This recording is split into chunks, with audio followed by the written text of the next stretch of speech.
Dolphin की एक सुंदर मूर्ति को रोम के एक बगीचे में एक फव्वारे के ऊपर रखा गया था। बहुत से लोग उस मूर्ति को देखने के लिए आए थे। एक दिन किसी ने उसे चुरा लिया। मेहुल के जूनियर जेम्स बगीचे में थे। वह तुरंत फव्वारे के पास आ गया। उन्होंने 5 लोगों पर शक किया और उनसे पूछताछ की। गार्ड बोला, मैं घर पहुंचने की जल्दी में था। मैं आमतौर पर इस बगीचे की गतिविधियों को देखता रहता हूं, क्योंकि यह मेरे काम का एक हिस्सा है। रयान बोला, मैं जॉगिंग के लिए आया था। मुझे डॉल्फिन की मूर्ति के बारे में कुछ भी पता नहीं है। पवन बोला, मैं अपने कुत्ते के साथ बगीचे में खेल रहा था। मैंने मूर्ति नहीं चुराई। रिचर्ड बोला, मैं बहुत बूढ़ा हूं, मैं मूर्ति कैसे चुरा सकता हूं। कबीर बोला, मैं अपनी प्रेमिका का इंतजार कर रहा हूं, मुझे कुछ नहीं पता। इन 5 के बयानों को सुनने के बाद क्या आप चोर की पहचान कर सकते हैं? Kabir, Richard, guard, Ryan. Pawan अपना आंसर कमेंट में बताए।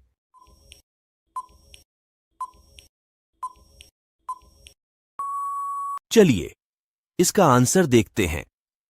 डॉल्फिन चोरी करने के लिए आपको फव्वारे के अंदर जाने की आवश्यकता होगी, जिसका अर्थ है कि आपकी पतलून गीली हो जाएगी। केवल कबीर की पतलून गीली है, जिसका अर्थ है कि वह फव्वारे के अंदर गया था। चलिए अगली पहेली देखते हैं। एक होटल में डकैती हुई थी। चोरी की जांच के लिए जासूस मेहुल को बुलाया गया था।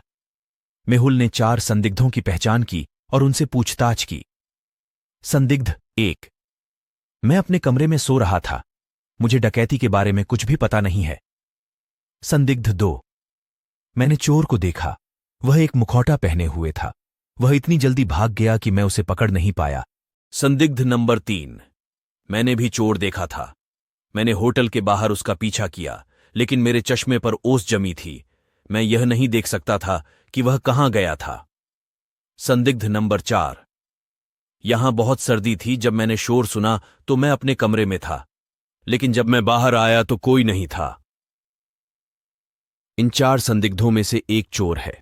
क्या आप पता लगा सकते हैं कि वो कौन है? पहला, दूसरा, तीसरा या फिर चौथा? अपना आंसर कमेंट में बताएं।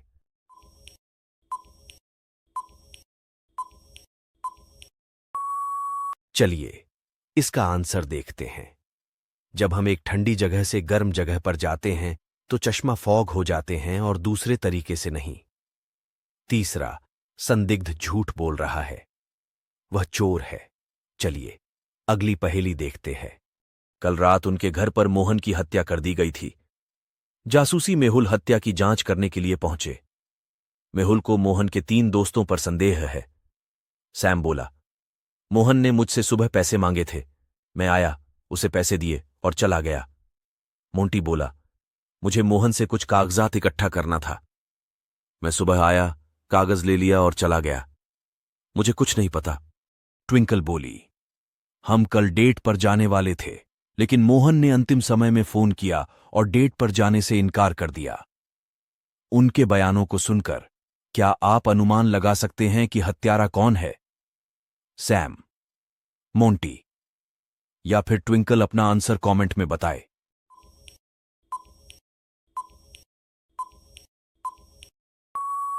चलिए इसका आंसर देखते हैं।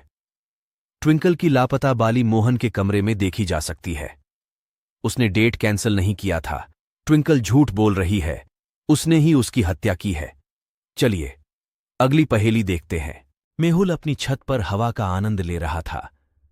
श्री थॉमस लॉन में एक पार्टी कर रहे थे। यह बहुत जोर से था, इसलिए मेहुल अपने घर वापस आकर सो गया। अगले दिन मेहुल को पता चला कि श्री थॉमस की हत्या कर दी गई है। वह मिस्टर थॉमस के घर गए और उन्हें फर्श पर मृत पाया। घर का सामान इधर उधर पड़ा था। ऐसा लग रहा था कि श्री थॉमस ने अपने हत्यारे के साथ लड़ाई की थी। उन्होंने पिछली रात की पार्टी के सभी लोगों को बुलाया। उन सभी ने कहा, श्री थॉमस ने कल रात बहुत शराब पी थी और सभी के साथ लड़ाई लड़ी, इसलिए हर कोई छोड़कर चला गया। हमने उसकी हत्या नहीं की। लेकिन इन तीनों में से एक झूठ बोल रहा है। क्या आप अनुमान लगा सकते हैं कि वह कौन है? पहला, दूसरा या फिर तीसरा अपना आंसर कमेंट में बताए।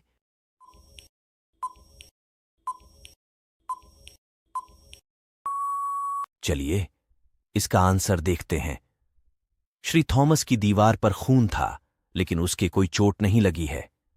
यह उस हत्यारे का खून है। तीसरे व्यक्ति के सिर पर पट्टी पर खून है। मेहुल दोनों के खूनों की जांच करता है। ये आपस में मिलते हैं और मेहुल तीसरे आदमी को गिरफ्तार करता है। चलिए अगली पहेली देखते हैं। सारा ने दोपहर के भोजन के लिए सैंडविच खरीदे थे और उसे अपने नाम टैग के साथ ऑफिस के फ्रिज में रखा था।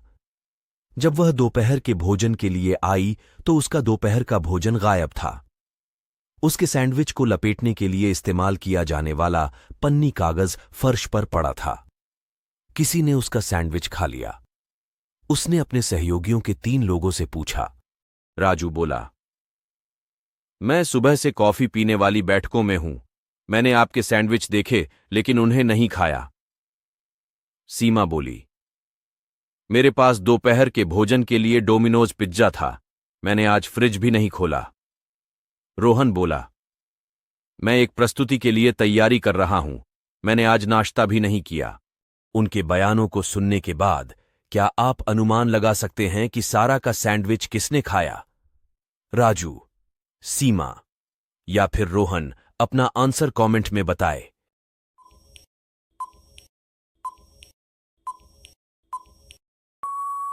चलिए इसका आंसर देखते हैं।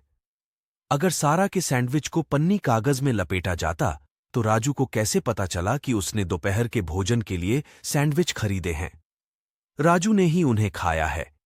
ऐसे ही वीडियो देखने के लिए वीडियो को लाइक करो, चैनल को सब्सक्राइब करो।